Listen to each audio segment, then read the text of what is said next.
So here we have the Ford Focus Titanium X automatic on a 67 plate. I'm going to start off by showing you around the outside of the car, and then we'll hop in and run through some controls on the inside.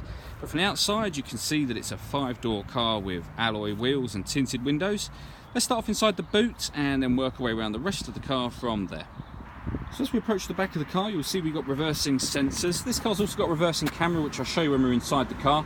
Plenty of boot space as well, along with that 60/40 split folding rear seat. Okay, so we're just going to work our way back round to the front of the car now, and then we'll hop in and run through some controls on the inside.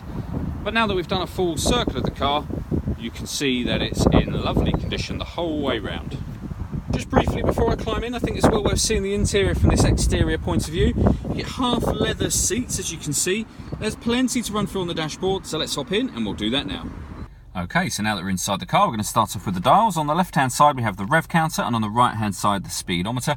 In the middle at the bottom, we've got the fuel gauge and the coolant temperature gauge, and then above that, the total miles on this car are 9,640. To the right-hand side of that, it will show you what gear the car is currently in. So we are in P for park at the moment. The trip computer information at the top can be changed using buttons on the steering wheel for various different pieces of fuel economy info, as you can see. Or you can leave it on the digital readout for the speedometer, which you can see there. It's a very nice, clear, easy way of seeing what speed you're currently travelling at. If we back out to the steering wheel, the buttons I was using a moment ago are these ones on the left, beneath which we have cruise control and speed limiter. On the right hand side we have stereo controls as well as voice activation for the phone. So hit that button in the middle, ask it to dial anyone in your contacts list, and it will do that for you without you having to take your phone from your bag or pocket.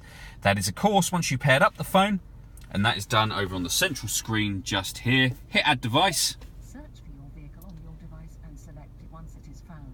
And then follow those instructions. It's very easy to do. You can see this car has got satellite navigation. There's a full video showing how that works on our Facebook page and on our website, which is well worth checking out. There's a number of ways to listen to music in this car. Either you can listen to the radio via AM, FM and DAB, or you can use the CD player. Once you've connected your phone, you can also stream music wirelessly via Bluetooth audio as well. And then on top of that, there are also two separate USB connections. So if you connect up a device via USB, you'll have a couple of other options there for those. I mentioned when we were at the back of the car that we had a reversing camera. If I pop it in reverse, you can see it's a full colour image with the guidelines showing you what direction the car is headed in, making it very easy to park. Working our way down from there, we have the CD player and the main volume for the stereo. We then have the dual zone climate control. So if we turn it on first of all by hitting one of the fan buttons, we can adjust the temperature on the driver and passenger side independently. Once we're happy with the temperature, we can adjust the fan speed up or down, and then that button will turn the air conditioning on, or you can hit that one, which is auto, and the car will now maintain those temperatures for us. You can override that by readjusting the fan speed yourself. This car's also got heated rear and front screen, as well as heated driver seat and heated passenger seat as well.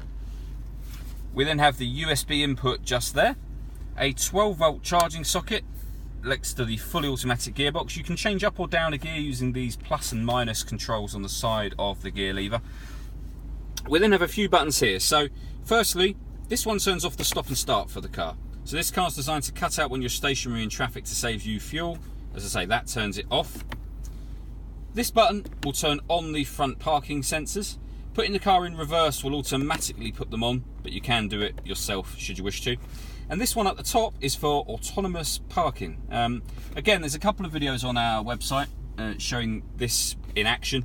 Well worth watching those videos, but in essence, push that button, look up on your screen. You can either parallel park, or you can park perpendicular park, so you can park in a parking bay in a supermarket, for example. You can either look for spaces on the left-hand side or on the right-hand side of your car, either one. And when the car finds a space, it will park itself. All you have to do is control the accelerator and brake. It will do the steering for you. It will tell you what gear you need to be in, everything. So very, very clever system.